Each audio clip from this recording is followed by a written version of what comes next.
भक्तों का सभी भक्तों का हार्दिक स्वागत एवं अभिनंदन। तो थैंक यू सो मच प्रभु जी। सभी भक्त, सीमा माता जी, स्वप्ना माता जी, राजेश्वर प्रभु, श्री कला माता जी, गीता माता जी, बालकृष्ण प्रभु, सारिका माता जी, दीपक प्रभु, सुनीता माता जी, पूजा माता जी, प्रियंका माता जी, श्वेता माता जी, राधिका माता जी, दिव्या माता जी, पूनम माता जी, पूजा माता जी। हरे कृष्णा। दंडवत प्रणाम प्रभु जी। दंडवत प्रणाम, दंडवत प्रणाम। हरे कृष्णा, सभी का स्वागत एवं अभिनंदन है। तो ठीक है, हम लोग स्टार्ट करते हैं। स्वप्ना माता जी काइंडली, अच्छा ऐसा कोई जरूरी नहीं, हाँ है, ठीक है, चलो ठीक है, कोई बात नहीं, ओके ठीक है। तो हम लोग अब स्टार्ट करते हैं। सभी को म्यूट कर लीजिए,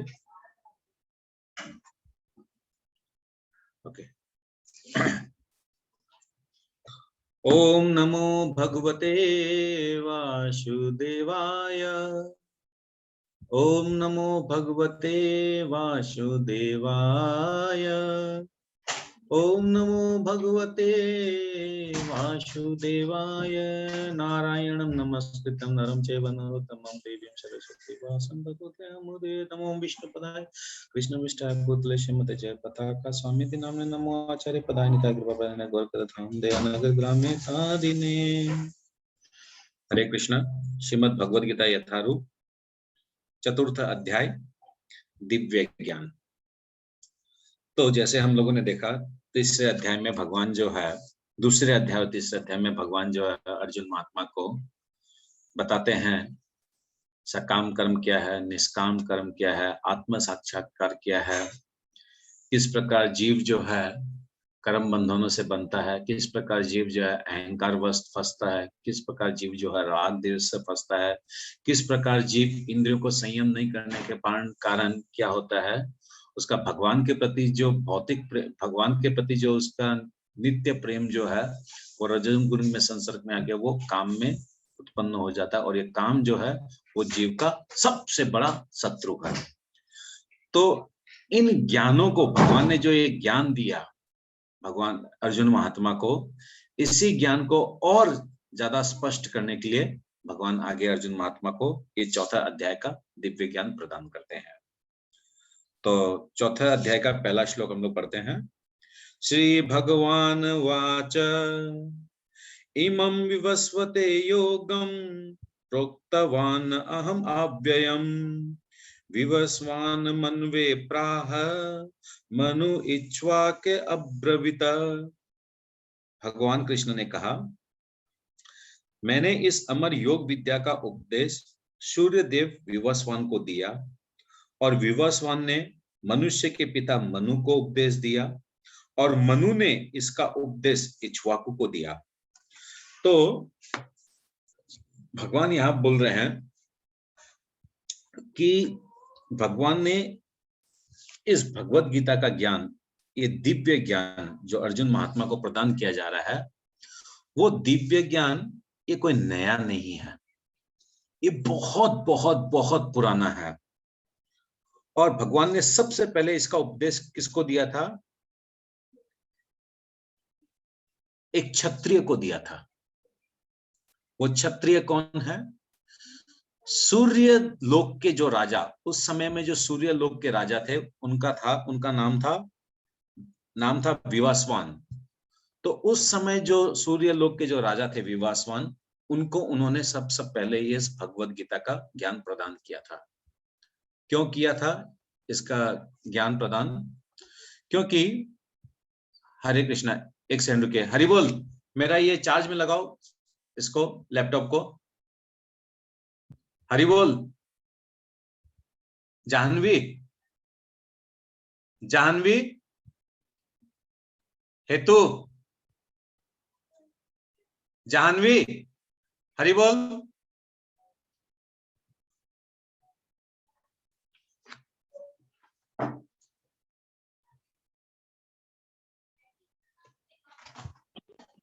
सूर्यलोक के राजा का क्या नाम था? हरे कृष्णा। विवस्वान। क्या? विवस्वान। श्लोका में है last word first time. Vivasvan, अच्छा ओके।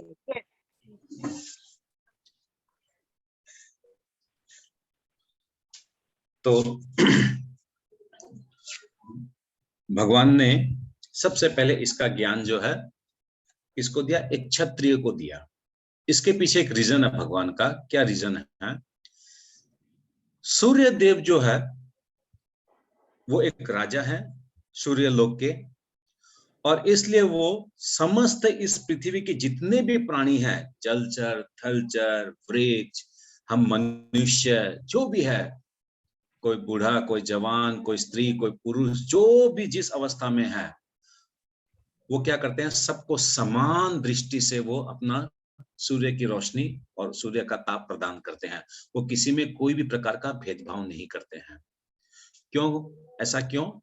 क्योंकि सूर्य देव विवस्वान को भगवान ने इस दिव्य ज्ञान दिया था, ताकि वो सबको, सारे जीव को सम देखे और इस प्रकार सारे जीवों की सेवा करे कि जिससे भगवान प्रसन्न हो। यानी सूर्य देव जो सेवा करते हैं वो भगवान की प्रसन्नता के लिए वो ये सेवा करते हैं, इसलिए ये दिव्य ज्ञान दिया गया था उनको। और यही दिव्य ज्ञान भगवान हम लोग को देना चाहते हैं कि हम लोग भी क्या है, अपने आप को परमात्मा का अंश समझें, अपने आप को आत्मा समझें, और इस दिव्य ज्ञान के देने के पीछे भगवान की क्या लक्ष्य है, ताकि हम लोग इस ज्ञान को उपलब्धि कर कर भगवान के नित्य धाम को प्राप्त कर सकें। मूल उद्देश्य है कि हम लोग इस दिव्य ज्ञान को, इस भगवत गीता का ज्ञान को हम लोग समझकर भगवान के नित्य धाम को वापस जा सकें। हम लोग अपना संबंध जो भूल गए हैं उस संबंध को हम लोग जान सकें। तो इसी कारण क्या होता है, भगवान ने सुनाया सूर्य देव के राजा विवस्वान को। विवस्वान ने इसी ज्ञान को सुनाया अपने पुत्र मनु को, मनु महाराज को, और मनु महाराज ने इस ज्ञान को सुनाया अपने पुत्र इक्ष्वाकु को। और इक्ष्वाकु जो थे वो इस पृथ्वी लोक के राजा थे। मनु महाराज जो थे वो इस पृथ्वी लोक के राजा नहीं थे, वो पृथ्वी लोक से ऊपर जो लोक है उसके राजा थे, और सूर्य देव जो अपने सूर्य लोक के राजा थे। तो इसलिए प्रभुपाद बताते हैं कि ये जो दिव्य ज्ञान जो है, हम लोग देख पा रहे हैं इन तीनों उदाहरणों से कौन किसको सुना रहा है, कि हर एक जन क्षत्रिय है। तो ऐसा लग रहा है जैसे भगवान जो है क्षत्रियों को, मूलतः रूप में क्षत्रियों को कोई उपदेश देना चाह रहे हैं। क्योंकि क्षत्रिय क्या होते हैं, वो प्रजा की रक्षा करते हैं और वो राज्य संभालते हैं। जैसे आज के दिन में prime minister, chief minister, cabinet minister, union minister जो होते हैं वो क्या करते हैं, हमारा देश का जो है संविधान के नियम अनुसार क्या उचित है, क्या अनुचित है, क्या अच्छा होगा, इन सब विषयों में उन लोग अपनी समझ रखते हैं। तो इसलिए ये भगवत गीता का ज्ञान जो है, जो देश को चलाता है, जो राजा है, जो क्षत्रिय है, उसके लिए ज्यादा इंपॉर्टेंट है। हम सबके लिए तो इंपॉर्टेंट है ही है, नो डाउट, क्योंकि ये लॉ बुक है। पहले ही बताया गया है पहले दिन पहले अध्याय में कि ये जो भगवत गीता है ये लॉ बुक है सबके लिए, मगर उनके लिए जो राजा है, जो राजर्षि है, उनके लिए ये ज्यादा इंपॉर्टेंट है। तो भगवान ने जब ये सूर्य लोक के राजा को जब ये सुनाई थी, इस भगवत गीता का जब ज्ञान दिया था, इस दिव्य ज्ञान को जब दिया था, तो करीब करीब आज से 20 करोड़ साल, सैकड़ों, हजार, 1 लाख, 10 लाख, 12 करोड़, करीब करीब आज से 12 करोड़ साल पहले भगवान ने सबसे पहले सर्वप्रथम अपना शिष्य जो बनाया था विवस्वान को, वो करीब करीब आज से 12 करोड़ साल पहले बनाया था, और उनको सबसे पहले इस दिव्य ज्ञान का प्रवचन किया था।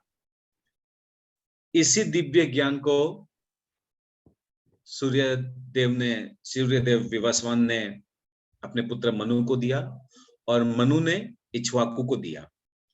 तो इक्ष्वाकु महाराज जो है वो त्रेता युग के प्रारंभ में वो थे। तो त्रेता युग के प्रारंभ में होने के कारण एक कैलकुलेशन कर सकते हैं हम लोग कि करीब करीब आज से करीब करीब वो 20 लाख साल पहले 20 लाख साल पहले हमारे इस मानव समाज में, मनुष्य समाज में ये भगवत गीता प्रचलित है।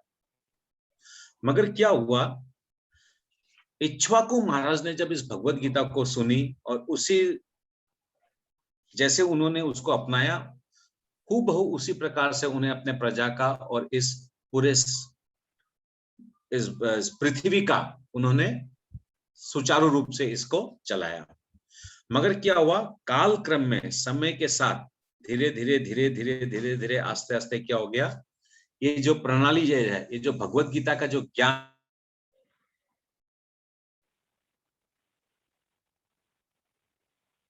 लुप्त हो गया था। लुप्त होने के कारण क्या हुआ कि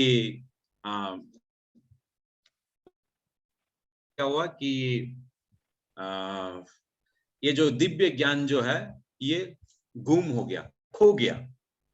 और इसलिए भगवान को पुनः इस दिव्य ज्ञान को अर्जुन महात्मा को करीब करीब आज से 5250 साल पहले, करीब करीब लगभग 5250 साल पहले वापस पुनः भगवान को इसी दिव्य ज्ञान को अर्जुन महात्मा को सुनाना पड़ा। क्योंकि अर्जुन महात्मा में 3 गुण थे, इसलिए भगवान ने उनको इस भगवत गीता को सुनाया। पहला, अर्जुन महात्मा भगवान के मित्र थे। दूसरा, वो शिष्य थे। और तीसरा, वो भगवान के भक्त थे। तो इसलिए भगवान ने उनको उनकी क्वालिटी के अनुसार, उनकी योग्यता के अनुसार उनको इस भगवत गीता को सुनाया। तो भगवान यहाँ पर ये बोलना चाहते हैं अर्जुन महात्मा को कि ये जो दिव्य ज्ञान जो भगवान ने अर्जुन महात्मा को सुनाया और जो आगे सुनाने वाले हैं, ये ऐसा नहीं है कि अर्जुन महात्मा उनके प्रथम शिष्य है या अर्जुन महात्मा से ये कड़ी शुरू हुई है या फिर अर्जुन महात्मा के लिए इस दिव्य ज्ञान को दिया जा रहा है। भगवान ये प्रूफ करना चाह रहे हैं कि ये जो दिव्य ज्ञान जो अर्जुन करोड़ों करोड़ों साल पहले पुराना है, बहुत पुराना है ये। हाँ, हो सकता है श्लोक इधर उधर होंगे। जैसे अर्जुन महात्मा को भगवान जब सुनाते हैं तो इसको जब लिपिबद्ध किया गया तो इसमें 700 श्लोक है। हो सकता है कि जब सूर्य लोक के जब राजा को जब भगवान ने सुनाया था उसमें श्लोक कुछ ज्यादा होंगे या कुछ कम होंगे, आई डोंट नो क्या थे। मगर हो सकता है श्लोक का परिमाण इधर उधर हो सकता है, मगर ज्ञान जो था, तत्व ज्ञान जो था वो सेम था। और इसमें प्रभुपाद और तो वैसे कुछ विशेष नहीं बताते हैं। ठीक है, इसका तात्पर्य को कोई पढ़ेगा। मैं पढ़ूं प्रभु जी? पढ़िए। भगवान श्री कृष्ण ने कहा, मैंने इस अमर योग विद्या का उपदेश सूर्यदेव विवस्वान को दिया और विवस्वान ने मनुष्यों के पिता मनु को उपदेश दिया और मनु ने इसका उपदेश इक्ष्वाकु को दिया। तात्पर्य, यहाँ पर हमें भगवत गीता का इतिहास प्राप्त होता है। यह अत्यंत प्राचीन बताया गया है, जब इसे सूर्य लोक इत्यादि संपूर्ण लोकों के राजा को प्रदान किया गया था। समस्त लोकों के राजा विशेष रूप से निवासियों की रक्षा के निमित्त होते हैं। अतः राजन्य वर्ग को भगवत गीता की विद्या को समझना चाहिए, जिससे वे नागरिकों मतलब प्रजा पर शासन कर सके और उन्हें काम रूपी भाव बंधन से बचा सके।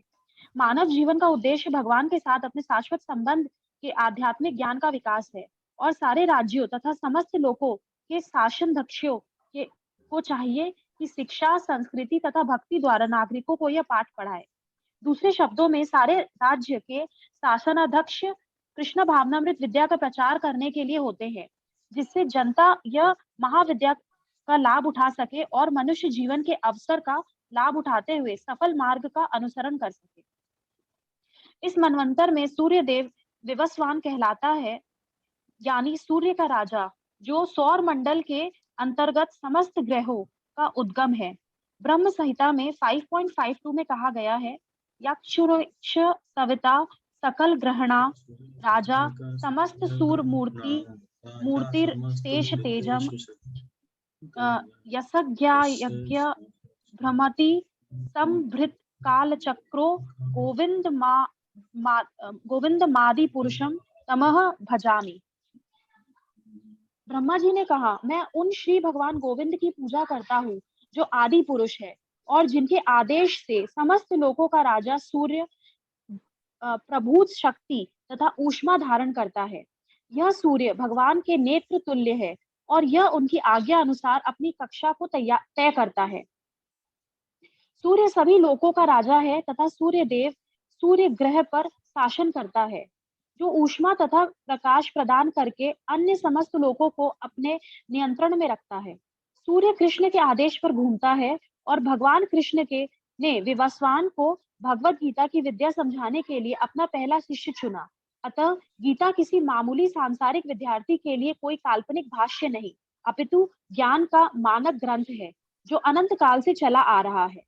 महाभारत में शांति पर्व 348.5152 हमें गीता का इतिहास इस रूप में प्राप्त होता है। त्रेता युगादो च ततो विवस्वान मनवे ददो मनुच्य लोक भृत्यर्थ सुतायक्ष वाक्यवे ददो इक्ष्वाकुणा च कथितो व्यापय लोक नव स्थितम।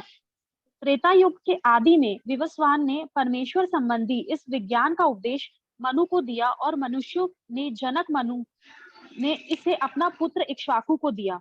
इक्ष्वाकु इस पृथ्वी के शासक थे और उस रघुकुल के पूर्वज थे जिसमें भगवान श्री राम ने अवतार लिया। इससे प्रमाणित होता है कि मानव समाज में महाराज इक्ष्वाकु के काल से ही भगवत गीता विद्यमान थी। इस समय कलयुग के केवल 5000 वर्ष तो यहाँ हरे कृष्णा, तो इससे क्लियर होता है, इससे प्रामाणिक होता है कि मानव समाज में महाराज इक्ष्वाकु के काल से भगवत गीता विद्यमान है। यानी इस पृथ्वी लोक में इक्ष्वाकु महाराज से शुरू हुई, मगर इक्ष्वाकु के पिताजी वहां पर बहुत पूर्व काल से, यानी सूर्य लोक में बहुत पूर्व काल से है। ओके। इस समय कलयुग के केवल 5000 वर्ष व्यतीत हुए हैं, जबकि इसकी पूर्णायु 4,32,000 वर्ष है। इसके पूर्व द्वापर युग 8 लाख वर्ष था और इसके भी पूर्व त्रेता युग 12 लाख वर्ष था।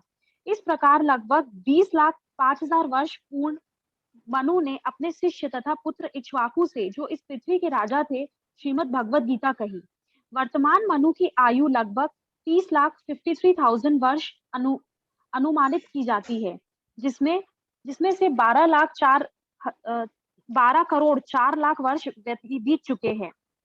यह मानते हुए कि मनु के जन्म के पूर्व भगवान ने अपने शिष्य सूर्य देव विवस्वान को गीता सुनाई, मोटा अनुमान यह है कि गीता कम से कम 12 करोड़ 4 लाख वर्ष पहले कही गई थी और मानव समाज में यह 20 लाख वर्षों से विद्यमान रही। इसे भगवान ने लगभग 5000 वर्ष पूर्व अर्जुन से पुनः कहा। गीता के अनुसार ही तथा इसके वक्ता भगवान कृष्ण के कथन के अनुसार यह गीता के इतिहास का मोटा अनुमान है। सूर्य देव विवस्वान को इसलिए गीता सुनाई गई क्योंकि वह क्षत्रिय था और उन समस्त क्षत्रियों का जनक है जो सूर्यवंशी है। क्योंकि भगवत गीता वेदों के ही समान है, क्योंकि इसे श्री भगवान ने कहा था, अतः यह ज्ञान अपौरुषेय है। क्योंकि वैदिक आदेशों का यथारूप में बिना किसी मानवीय विवेचन के स्वीकार किया जाता है। फलतः गीता को भी किसी सांसारिक विवेचना के बिना स्वीकार किया जाना चाहिए। सांसारी तार्किक जन अपनी अपनी विधि से गीता के विषय में चिंतन कर सकते हैं, किंतु यह यथारूप भगवत गीता नहीं है। अतः भगवत गीता को गुरु परंपरा से यथारूप में ग्रहण करना चाहिए। यहाँ पर यह वर्णन हुआ है कि भगवान ने इसे सूर्य देव से कहा, सूर्य देव ने अपने पुत्र मनु से और मनु ने अपने पुत्र इक्ष्वाकु से कहा। हरे कृष्ण। हरे कृष्ण। तो यहाँ पर लास्ट का पैराग्राफ में प्रभुपाद बोलते हैं कि आज के दिन में गीता का बहुत सारा वर्सेस है। मेरे को आज मॉर्निंग में भी किसी प्रभु ने फोन भी किया था लखनऊ से, तो गीता के बहुत सारे राइटर्स है, मगर हम लोग को अगर यथा रूप में एज इट इज अगर गीता समझनी है तो हम लोग को जानना पड़ेगा बोला कौन है, भगवान कृष्ण। तो भगवान कृष्ण ने अपने शिष्य को सुनाया, उस शिष्य ने अपने शिष्य को सुनाया, उस शिष्य ने अपने शिष्य को सुनाया, उस शिष्य ने अपने शिष्य को सुनाया। इस प्रकार अगर कोई प्रामाणिक परंपरा से अगर इस भगवत गीता अगर उतरी है, अगर आई है, तब एज इट इज हम लोग समझेंगे, जिस प्रकार भगवान ने बोला उस प्रकार हम लोग समझेंगे। मगर कोई अगर अपने हिसाब से, अपने स्टाइल से, अपने मनमानी ढंग से अगर भगवत गीता में अपने प्रामाणिक गुरु से अगर नहीं समझा है और वो विश्लेषण, भगवत गीता का विश्लेषण अपने हिसाब से अगर करता है, तो वो अशुद्ध हो जाएगी। मीनिंग कुछ है, कुछ और निकल जाएगा। तो इसलिए इसी चीज को समझाने के लिए 2 नंबर श्लोक में भगवान क्या बोलते हैं, एवं परंपरा प्राप्तम इमं राजर्षयो विदु सालेन महता योगो नष्ट परंतप। कि एवं परंपरा प्राप्तम, ये जो ज्ञान अर्जुन जो मैं तुमको दे रहा हूं, ये परंपरा से आया है, और इस परंपरा का जो मूल वक्ता जो है वो भगवान कृष्ण है। तो भगवान कृष्ण के श्री मुख से ये परंपरा, ये भगवत गीता का ज्ञान की जो परंपरा है, ये लय जो है, ये वहां से स्टार्ट हुआ है। तो भगवान कृष्ण की इंद्रियां पूर्ण है, भगवान कृष्ण पूर्ण है, भगवान कृष्ण का ज्ञान पूर्ण है, तो इसलिए उनके श्रीमुख से कही गई भगवत गीता भी पूर्ण है, यानी इसमें कहीं भी कोई खोट गलती नहीं है। तो भगवान यहाँ क्या बोलते हैं कि ये परंपरा से ये ज्ञान आया है, और परंपरा के द्वारा ही हमको इसको समझना चाहिए।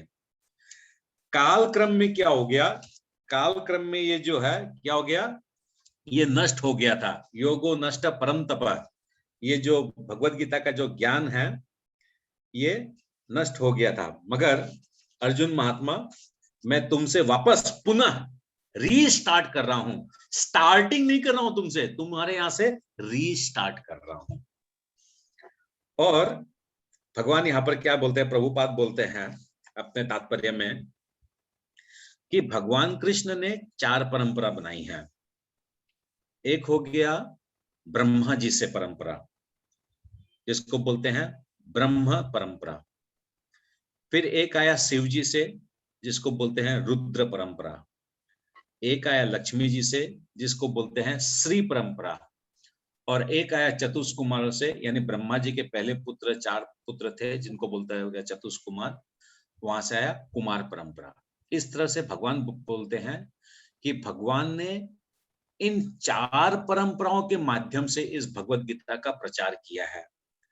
और हम जीव जो इस पृथ्वी लोक में रहते हैं, इन 4 परंपरा में से किसी भी परंपरा के अगर प्रामाणिक गुरु से अगर हम इस भगवत गीता को ग्रहण करेंगे, तभी हम लोग इस भगवत गीता का जो मूल तत्व है, जो ओरिजिनल फॉर्म जो है, उसको हम लोग समझ पाएंगे। नहीं तो हम लोग क्या होंगे, विभ्रांतित हो जाएंगे। जैसे आज हम लोग देखते हैं, जैसे हम लोग आज देखते हैं, हरे कृष्ण, जैसे किसी के यहाँ घर से आवाज आ रहा है, आप लोग म्यूट कर दीजिए प्लीज। तो हम लोग जैसे देखते हैं आज के दिन में निर्विशेषवादी, मायावादी, शून्यवादी, निराकारवादी, ये इत्यादि जो है, इन लोगों ने, जैसे मैं एक दिन एक जिन के यहाँ गया था, उन लोग मुंह पे पट्टी बांधते हैं, कोई बिजनेस टर्म्स के लिए मैं उनके ऑफिस में गया था, तो उनका लड़का मेरे को एक भगवत गीता दिया। बोला आप तो ऐसे थोड़े से इन्वॉल्व रहते हैं, ये भगवत गीता हमारी, ये आप लेके जाइए। तो मैं उस भगवत गीता को लेके आया, लेके आके उसके 2 पन्ने ही मैं पढ़ा। 2 पन्ने पढ़ के मेरे को समझ में आ गया कि ये जो भगवत गीता जो है, ये प्रामाणिक नहीं है, ये परंपरा से आई भी नहीं है। क्योंकि वहां बताया जा रहा है भगवान का कोई आकार नहीं है, और हमारा ये जो शरीर है, ये शरीर इस पृथ्वी के तत्वों से बनाया हुआ है, और ये पृथ्वी के तत्वों में ही ये जब मिल जाएगा तो हमारा अस्तित्व भी खत्म हो जाएगा। फिर उसमें एक जगह लिखा हुआ था कि हमारे में और भगवान में कोई अंतर नहीं है, हम भी भगवान है और वो भी भगवान है, यानी ब्रह्म भी भगवान है और हम भी भगवान है, दोनों जन हम लोग भगवान है, हमारे में भगवान में कोई अंतर नहीं है। तो इस प्रकार से मैं 2 पन्ने के आसपास पढ़ा तो मेरे को समझ में आ गया कि कंप्लीटली गड़बड़ है।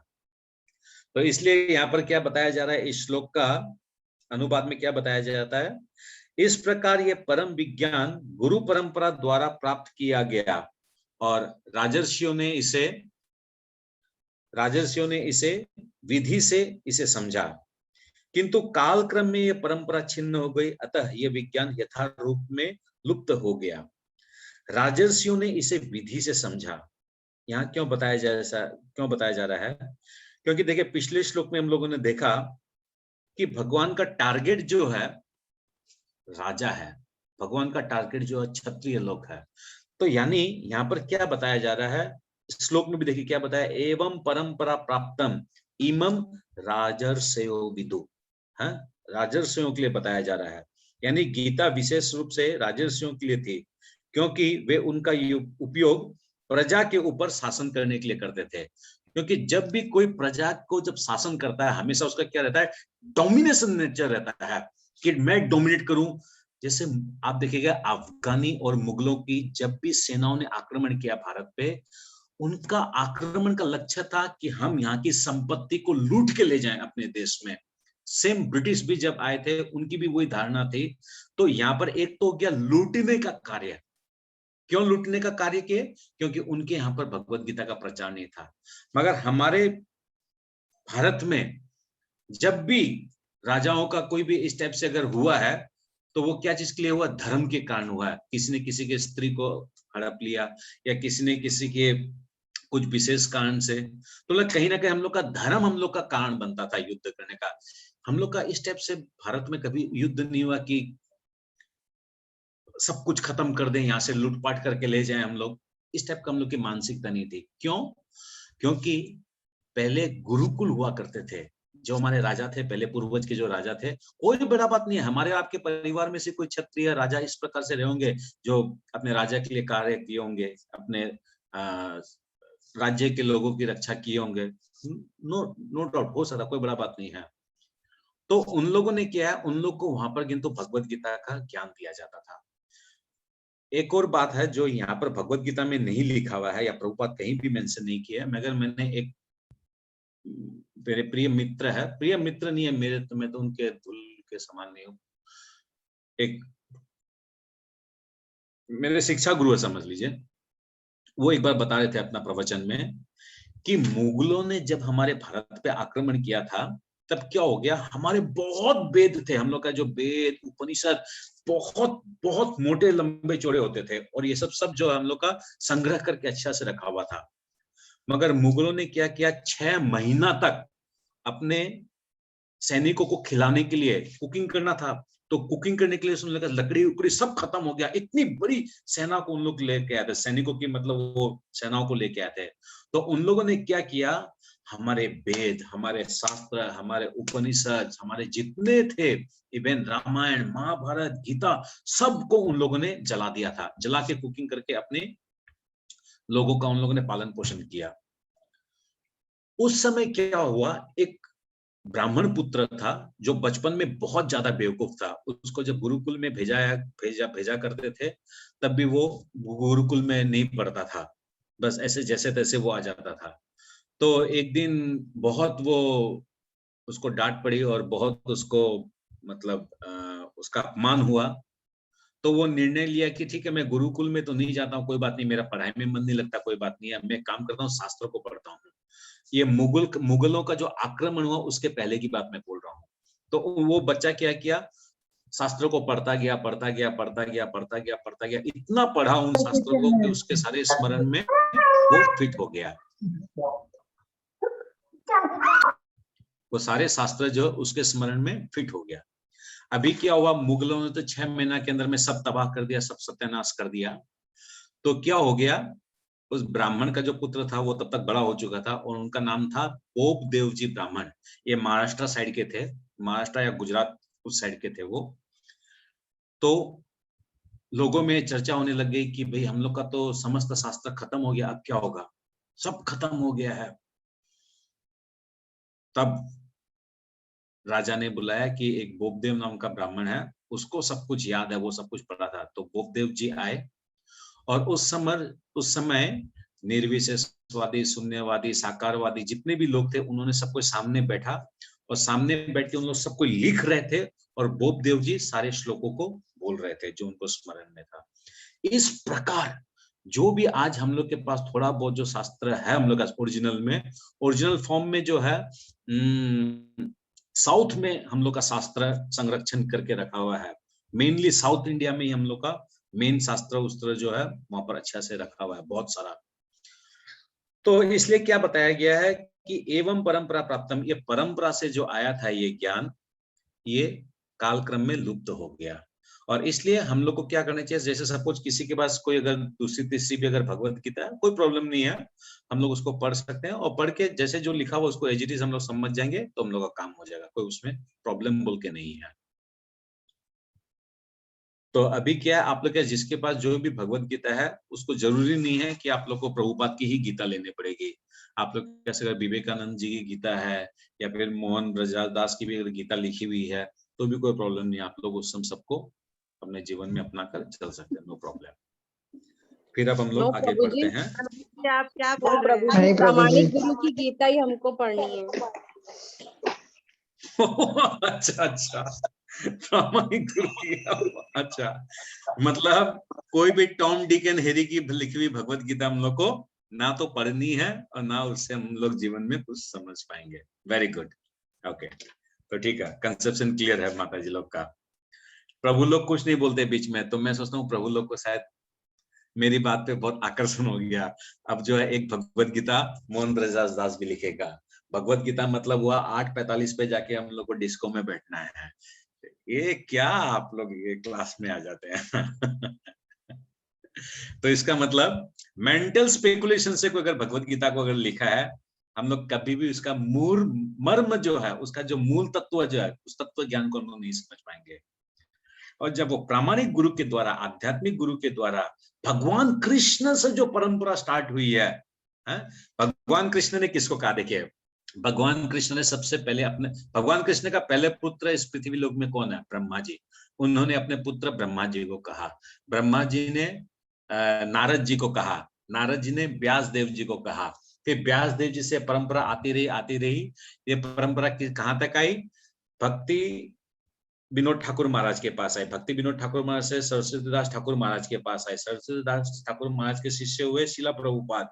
मतलब ये किसमें आता है, गुरु परंपरा। गुरु शिष्य को बोल रहा है, शिष्य अपने शिष्य को बोल रहा है, शिष्य अपने शिष्य को बोल रहा है, शिष्य अपने शिष्य को बोल रहा है, शिष्य अपने शिष्य को बोल रहा है। गुरु शिष्य परंपरा से, गुरु शिष्य परंपरा से ये भगवत गीता आया है और उसी प्रकार से हम लोग को समझना चाहिए। सीमा माता जी को कोई प्रश्न है लगता है, वो हैंड रेज किए हैं, पूछिए माता जी प्रभु क्या बोलना चाह रहे हैं। मेरे को ये प्रश्न था कि श्रीला प्रभुपाद जी ने बुक लिखी तो उनके गुरु ने भी लिखी, ऐसा नहीं है ना?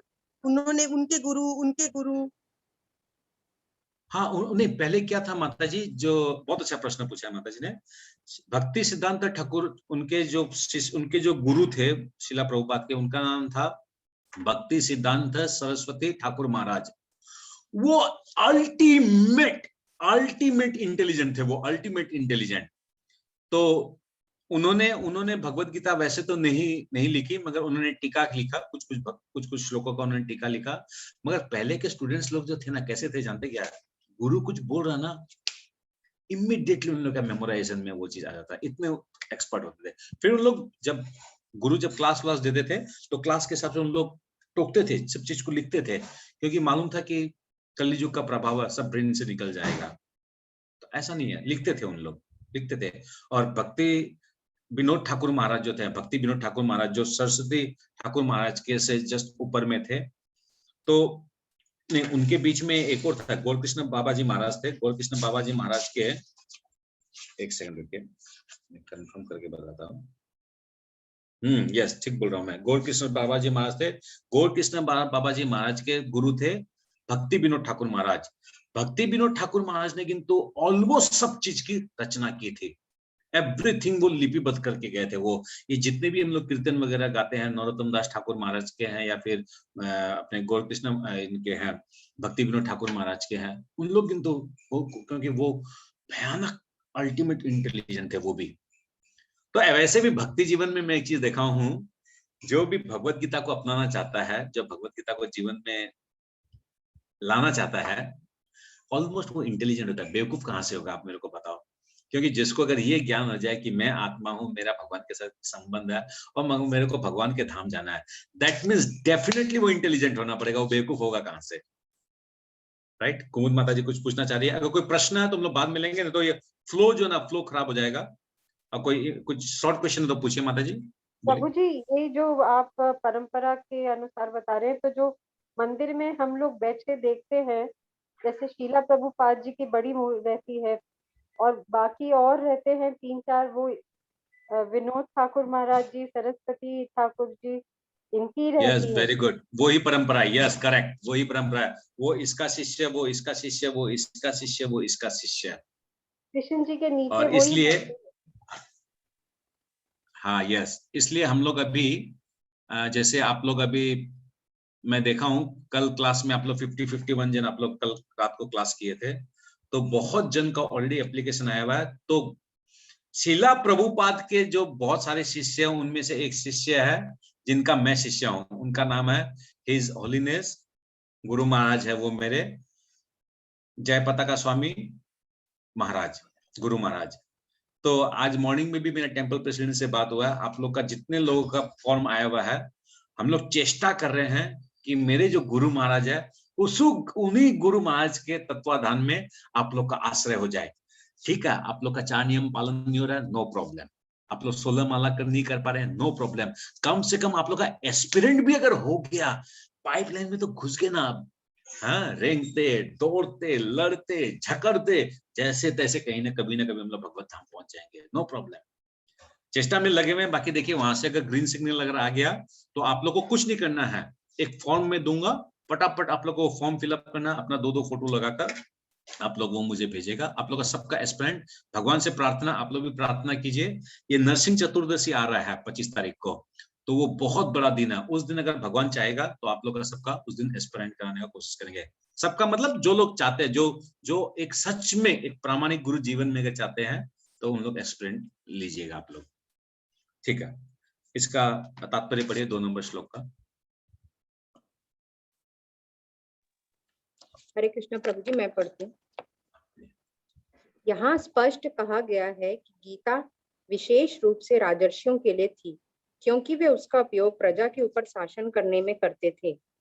निश्चय ही भगवत गीता कभी भी आसुरी पुरुषों के लिए नहीं थी, जिनसे किसी को भी इसका लाभ न मिलता और जो अपनी अपनी सनक के अनुसार विभिन्न प्रकार की विवेचना करते। अतः जैसे ही असाधु भाष्यकारों के निहित स्वार्थों से गीता का मूल्य उद्देश्य उच्छिन्न हुआ, वैसे ही पुनः गुरु परंपरा स्थापित करने की आवश्यकता प्रतीत हुई। 5000 वर्ष पूर्व भगवान ने स्वयं देखा कि गुरु परंपरा टूट चुकी है। अतः उन्होंने घोषित किया कि गीता का उद्देश्य नष्ट हो चुका है। इसी प्रकार इस समय गीता के इतने संस्करण उपलब्ध हैं, विशेषतः अंग्रेजी में, कि उनमें से प्राय सभी प्रामाणिक गुरु परंपरा के अनुसार नहीं है। विभिन्न संसारी विद्वानों ने गीता की असंख्य टीकाएं की, किंतु वे प्राय सभी श्री कृष्ण को स्वीकार नहीं करते, यद्यपि वे कृष्ण के नाम पर अच्छा व्यापार चलाते हैं। यह आसुरी प्रवृत्ति है, क्योंकि असुर गण ईश्वर में विश्वास नहीं करते, वे केवल परमेश्वर के गुणों का लाभ उठाते हैं। अतएव अंग्रेजी में गीता के एक संस्करण की नितांत आवश्यकता थी, जो परंपरा यानी गुरु परंपरा से प्राप्त हो। प्रस्तुत प्रयास इसी आवश्यकता की पूर्ति के उद्देश्य से किया गया है। भगवत गीता यथारूप मानवता के लिए महान वरदान है, किंतु यदि इसे मानसिक चिंतन समझा जाए तो यह समय का अपव्यय होगा। Hare Krishna. Hare Krishna. Thank you so much माता जी। फिर भगवान आगे क्या बोलते हैं 3 नंबर श्लोक में, स एव अयं मया ते अध्य योग प्रोक्त पुरातन भक्त असि में सखा च इति रहस्यम ही एतत् उत्तमम। आज मेरे द्वारा वही वो प्राचीन योग यानी परमेश्वर के साथ अपने संबंध का विज्ञान तुमसे कहा जा रहा है, क्योंकि तुम मेरे भक्त तथा मित्र, अतः तुम इस विज्ञान के दिव्य रहस्य को समझ सकते हो। भगवान बोलते हैं भगवत गीता में 7 नंबर अध्याय में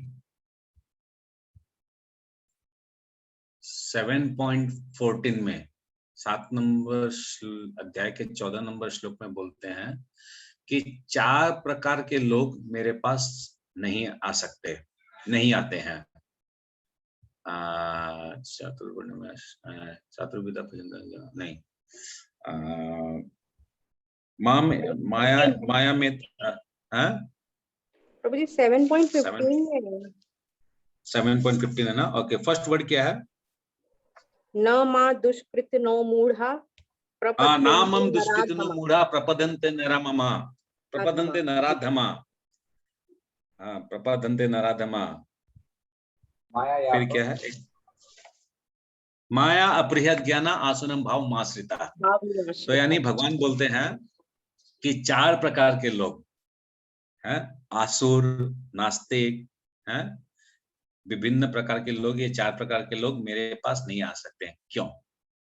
इसके पीछे रीजन ये है कि जो अश्रद्धालु है, जिसको भगवान में, शास्त्र में और गुरु में श्रद्धा नहीं है, वो भगवान को प्राप्त नहीं कर सकते हैं।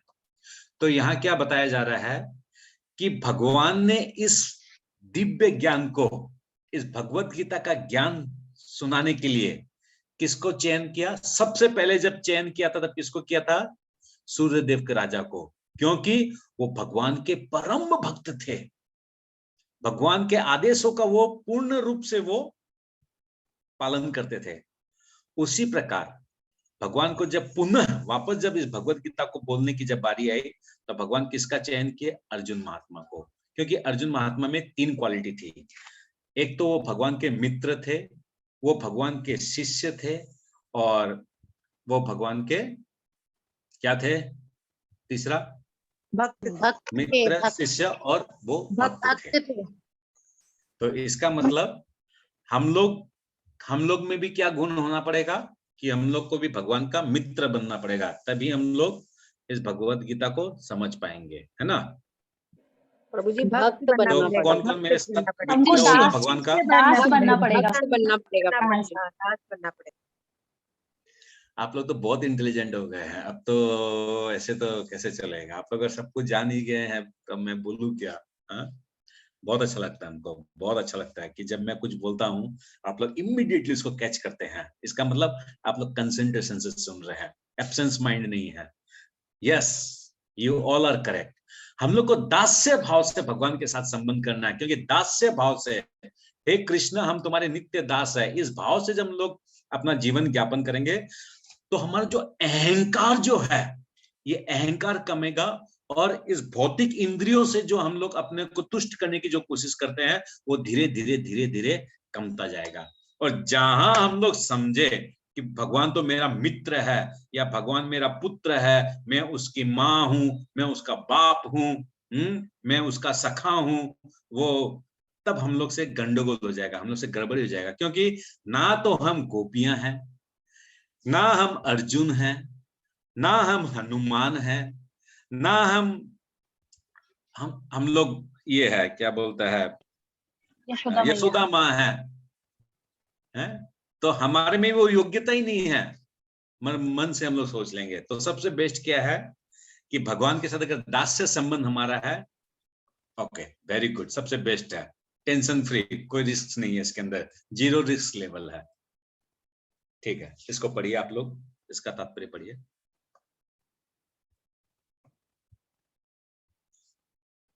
हरे कृष्ण। हरे कृष्ण। मैं पढ़ती हूँ। हाँ, थोड़ा जोर से। मनुष्यों की 2 श्रेणियां हैं, भक्त तथा असुर। भगवान ने अर्जुन को इस विद्या का पात्र इसलिए चुना क्योंकि वह उनका भक्त था, किंतु असुर के लिए इस परम गुह विद्या को समझ पाना संभव नहीं है। इस परम ज्ञान ग्रंथ के अनेक संस्करण उपलब्ध हैं। इनमें से कुछ भक्तों की टीकाएं हैं और कुछ असुरों की। जो टीकाएं भक्तों द्वारा की गई है वे वास्तविक हैं, किंतु जो असुरों द्वारा की गई है वे व्यर्थ हैं।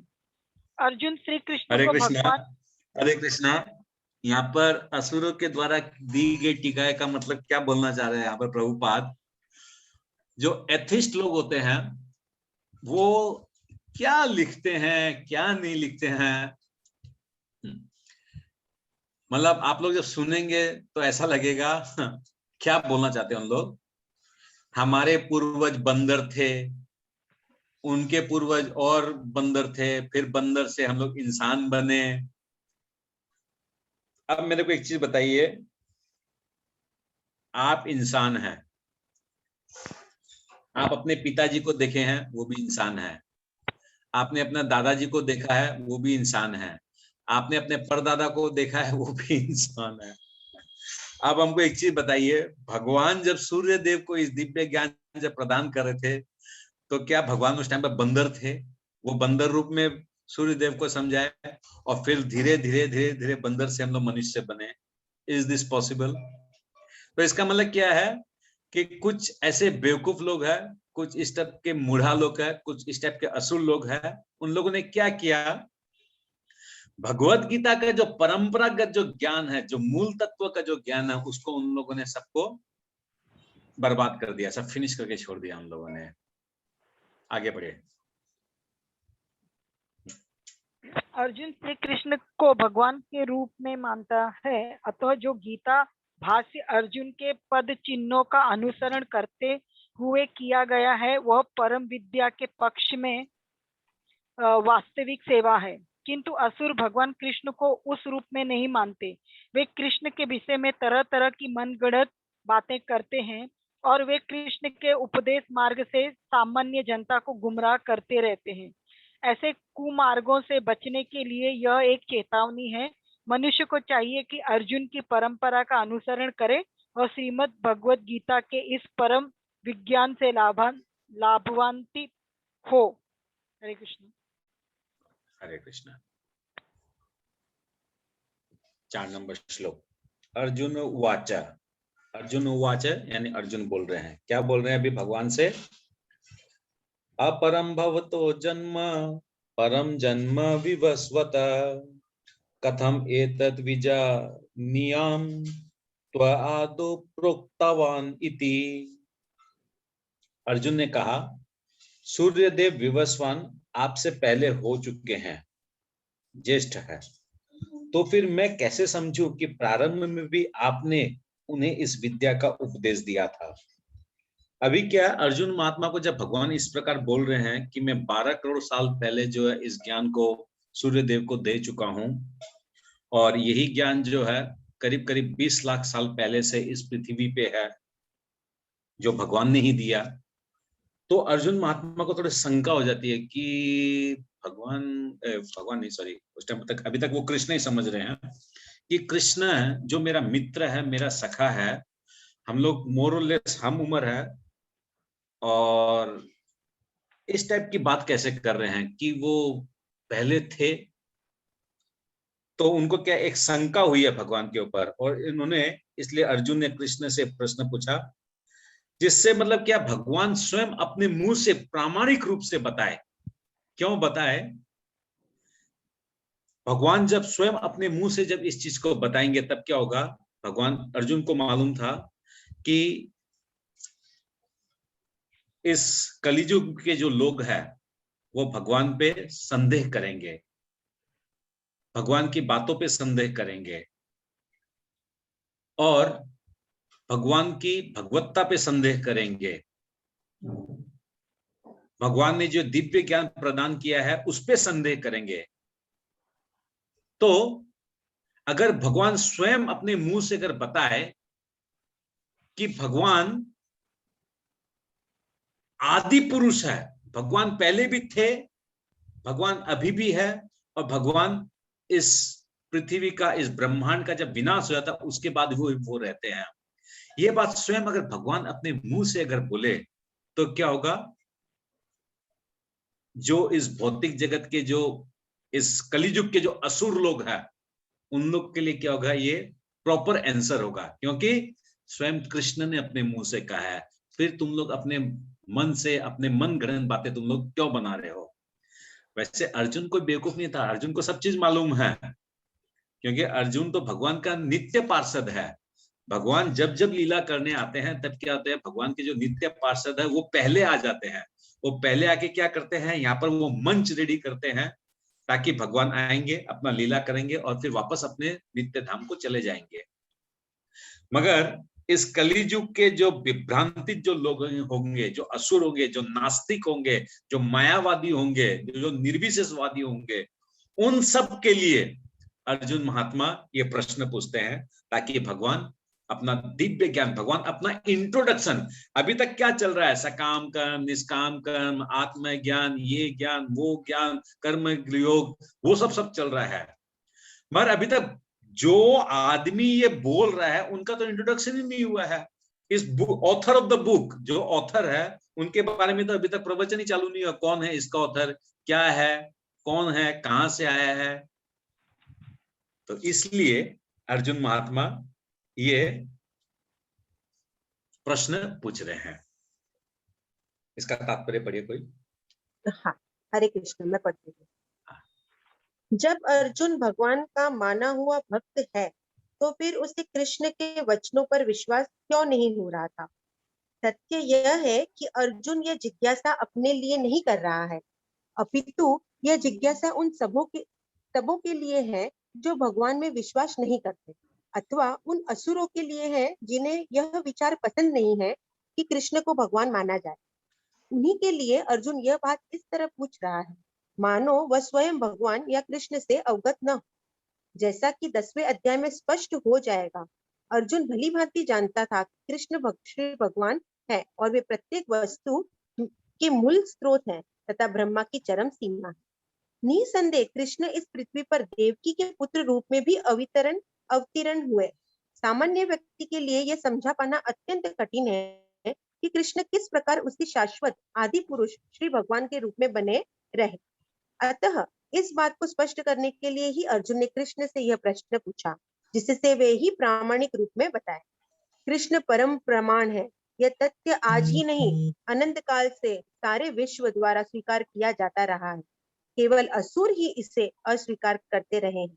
जो भी हो, चूंकि कृष्ण सर्वस्वीकृत परम प्रमाण है, अतः अर्जुन उन्हीं से प्रश्न करता है जिससे कृष्ण स्वयं बताए और असुर तथा उनके अनुयायी जिस भांति अपने लिए तोड़ मरोड़ करके उन्हें प्रस्तुत करते हैं रहे हैं, उससे बचा जा सके। यह प्रत्येक व्यक्ति के लिए आवश्यक है कि अपने कल्याण के लिए वह कृष्ण विद्या को जाने। अतः जब कृष्ण स्वयं अपने विषय में बोल रहे हो तो यह सारे विश्व के लिए शुभ। कृष्ण द्वारा की गई ऐसी व्याख्याएं असुरों को भले ही विचित्र लगे, क्योंकि वे अपने ही दृष्टिकोण से कृष्ण का अध्ययन करते हैं, किंतु जो भक्त है वे साक्षात कृष्ण द्वारा उच्चरित वचनों का हृदय से स्वागत करते हैं। भक्तगण कृष्ण के ऐसे प्रामाणिक वचनों की सदा पूजा करें, क्योंकि वे लोग उनके विषय में अधिकाधिक जानने के लिए उत्सुक रहते हैं। इस तरह नास्तिकागण जो कृष्ण को सामान्य व्यक्ति मानते हैं, वे भी कृष्ण को अति मानव, सच्चिदानंद विग्रह, दिव्य, त्रिगुणातीत तथा विकाल के प्रभाव से परे समझ सकते हैं। अर्जुन की कोटि के श्री कृष्ण भक्त को कभी भी श्री कृष्ण के दिव्य स्वरूप के विषय में कोई भ्रम नहीं हो सकता। अर्जुन द्वारा भगवान के समक्ष ऐसा प्रश्न उपस्थित करने का उद्देश्य उन व्यक्तियों की नास्तिकतावादी प्रवृत्ति को चुनौती देना था, जो कृष्ण को भौतिक प्रकृति के गुणों में के अधीन एक सामान्य व्यक्ति मानते। हरे कृष्णा। देखिए यहाँ पर क्या बताया जा रहा है कि हम जीव जो वो भ्रमित होते हैं इस प्रकार कि भगवान जो है इस भौतिक जगत के जो तत्व है उनसे भगवान का शरीर बना हुआ है, तो इसलिए भगवान जन्मते और भगवान मरते हैं। उनका कहना है कि भगवान जन्मते हैं और भगवान मरते हैं। अभी भगवान जन्मते हैं कि क्या करते हैं वो आगे के श्लोक में बताएंगे भगवान वो क्या करते हैं। यहाँ पर देखिए भगवान को नहीं, मैं एक्चुअली में दूसरा चीज बोलना चाह रहा था कि भगवान जन्मते हैं मरते हैं इस प्रकार से उन लोग बताते हैं, इसलिए उन लोग क्या है भगवान से ईर्ष्या करते हैं और भगवान को एज इट इज उन लोग भगवान को नहीं समझ पाते हैं। भगवान को यहाँ पर कुछ नाम से कहा गया है, अति मानव, सच्चिदानंद विग्रह, दिव्य, त्रिगुणातीत। तो ब्रह्मा जी ने भी अपनी स्तुति में बोला है ईश्वर परम कृष्ण सच्चिदानंद विग्रह। भगवान को अति मानव बोला गया है। जैसे हम मनुष्य, क्या हम लोग 7 दिन नहीं 7 मिनट एक 15 किलो का पत्थर उठा सकते हैं क्या हम लोग? और तो छोड़िए, हम लोग का स्वभाव ऐसा है, कोई अगर हम लोग को बोले, कोई अगर मेरे को बोले कि आपको जो आनंद प्रभु के घर में नौकर बना, उनका ड्राइवर बनना, उनका साथी बनना है, is that possible for us at mental level? तो भगवान क्या करते हैं? अति मानवीय कार्य करते हैं। मगर असुर लोग क्या समझते हैं? भगवान बोल के तो कुछ था ही नहीं, ऐसा कुछ है ही नहीं, ये तो कहानी है, तो कल्पना है। तो जो आदमी भागवतम को अगर अच्छा, एक और चीज मैं आपको इंटरेस्टिंग बात बताता हूं। मेरे को आज से 6 महीना पहले मालूम चला कि हम लोग जैसे भगवत गीता और भागवतम पढ़ते हैं, ठीक है ना, जो मायावादी निर्विशेषवादी जो लोग होते हैं ना, उन लोग गीता को तो पढ़ते हैं मगर भागवतम नहीं पढ़ते हैं। उन लोग के हिसाब से भागवतम बोल के कुछ नहीं होता है, गीता होता है। मगर कौन सी गीता होती है? जो उनके कोई गुरु जब कोई लिखे हैं उस टाइप से अपने हिसाब से, वो ही गीता को पालन करना है। Interesting, very interesting. तो मैं उन लोगों को पूछा कि भाई साहब एक चीज को सिर्फ थोड़ा बता दीजिए, क्योंकि उन लोग प्रभु बोलने से, अभी हम लोग एक दूसरे को जैसे प्रभु बोलता है, क्यों हम लोग प्रभु बोलता है? क्योंकि हम लोग एक दूसरे में आत्मा को देखता है और हम लोग बोलते हैं कि आप जो है, आप भी परमात्मा के हैं, हम भी परमात्मा के हैं। इसका मतलब आप प्रभु, आप में मेरे को आत्मा, यानी आपको मेरे को प्रणाम करना है। उनको जब प्रभु बोलते हैं तो उन लोग बहुत बहुत खराब पाया, मतलब हमको बहुत हमको उन लोग वो किया, मतलब कि I am a nonsense person, मतलब why I should say them प्रभु। मेरे को उन लोग को भगवान बोलना चाहिए था। तो मैं तो माथा घूम गया, मतलब आई ये क्या बोल रहा है इन लोग। उन लोग बोलते हैं उनको भगवान बोलना है। तो मालूम चला कि उन लोग का कहना है कि भागवतम बोल के कुछ नहीं होता है, जो होता है गीता होता है। और गीता में श्लोक सही है, श्लोक सही है, जैसे हम लोग का श्लोक है वैसे उन लोग का श्लोक है, नो प्रॉब्लम। मगर उसका जो अनुवाद और तात्पर्य जो है वो मतलब कंप्लीटली डिफरेंट है, कंप्लीटली। एनीवेज, तो यहाँ पर भगवान के बहुत सारे नाम बताए गए हैं। 9:52 हो गया है, वी मे स्टॉप हियर। और कल जो हम लोग भगवान वाचा से लेंगे 5, 6, 7, 8, 9, ये 4-5 हम लोग श्लोक लेंगे। एनीवेज, ठीक है। श्रीमद् भगवद गीता यथारूप की जय, शिला प्रभुपाद की जय। ओम तत्सत। किसी का कोई प्रश्न, कोई सुझाव तो हम लोग ले सकते हैं। प्रभु जी